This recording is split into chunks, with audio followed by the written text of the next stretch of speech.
حضرت علی رضی اللہ تعالیٰ عنہ کا فرمان ہے، ٹوٹے ہوئے دل تو بہت انمول ہوتے ہیں، کیونکہ ان دلوں میں اللہ بستا ہے، اور جس دل میں اللہ بس جائے وہ دل نایاب ہو جایا کرتے ہیں۔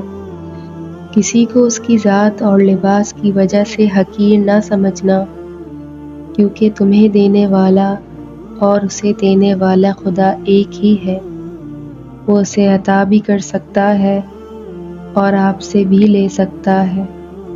پریشان مت ہوا کرو، ٹھوکر ہمیشہ انہیں ہی لگتی ہے جنہیں اللہ تھامنا چاہتا ہے۔ باپ کا بازو بیٹی کا سب سے بڑا سہارا ہوتا ہے۔ پریشانی خاموش رہنے سے کم، صبر کرنے سے ختم، اور شکر کرنے سے خوشی میں تبدیل ہو جاتی ہے۔ اگر دنیا فتح کرنا چاہتے ہو تو اپنا لہجہ دھیما رکھو، کیونکہ لہجے کا اثر تلوار سے بھی زیادہ ہوتا ہے۔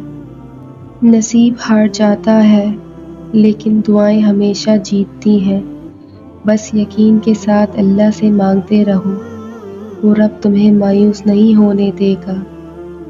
جب تھک جاؤ تو اللہ کے سامنے جھک جایا کرو، کیونکہ لوگ تھوڑی سی غلطی پر چھوڑ جاتے ہیں، لیکن اللہ تھوڑی سی عبادت میں بھی تھام لیتا ہے۔ جو دل دوسروں کی تکلیف دیکھ کر بے چین ہو جائے تو جان لو کہ اس دل میں اللہ رہتا ہے۔ جب تم بغیر کسی وجہ سے خوشی محسوس کرو تو یقین کر لو کوئی نہ کوئی کہیں نہ کہیں آپ کے لیے دعا کر رہا ہے۔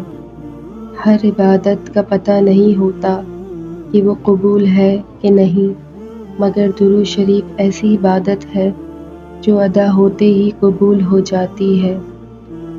زندگی میں آگے بڑھنا ہے تو بہرے ہو جاؤ، کیونکہ بعض لوگوں کی باتیں مایوسی میں اضافہ کر دیتی ہیں۔ جھوٹ بول کر بھروسہ توڑنے سے بہتر ہے کہ سچ بول کر رشتہ توڑ دیا جائے۔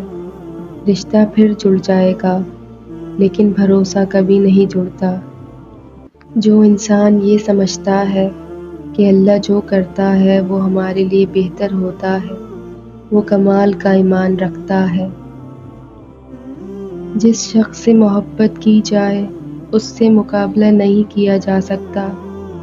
کسی کو پا لینا محبت نہیں ہے، بلکہ کسی کے دل میں جگہ بنا لینا اصل محبت ہے۔